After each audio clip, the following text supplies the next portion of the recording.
ගෞරවනීය අරහතුන් වහන්සේ ඔබ වහන්සේ මේ උතුම් වූ සිරිසත් ධර්මය මතු කළාට පස්සේ මේ හිල බිම තුල මේ වෙනට බොහෝ සෙයින් මඟපල්ලාභී උත්තමාවියන් බිහි වෙලා ඉන්නවා. ඉතින් අරහතුන් වහන්සේ සමහර අවස්ථාවල ඒ කවුරුන් හෝ වේවා මඟපල්ලාභී උත්තමයෙකුට උත්තමාවියෙකුට අරිය උපවාදයක් නොදැන කළොත් නමුත් ඒ කරපු කෙනා දන්නේ නැහැ කමා කරගන්න.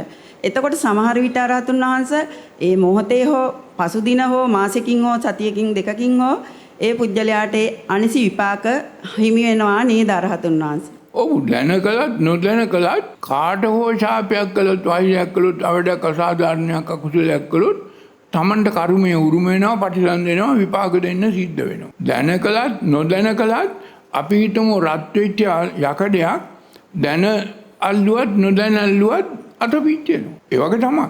ඒ නිසා මේ වරද පාපය අකුසලයේ දැනගත්තයි නොදැනගත්තයි කියලා නෑ. එහෙමයි. දෙකම පාපයේ කර්මය ප්‍රතිසන් දෙනවා අකුසලයේ උරුම වෙනවා. එහෙමයි. ඔබ වහන්සේට යහපතක්ම වේවා.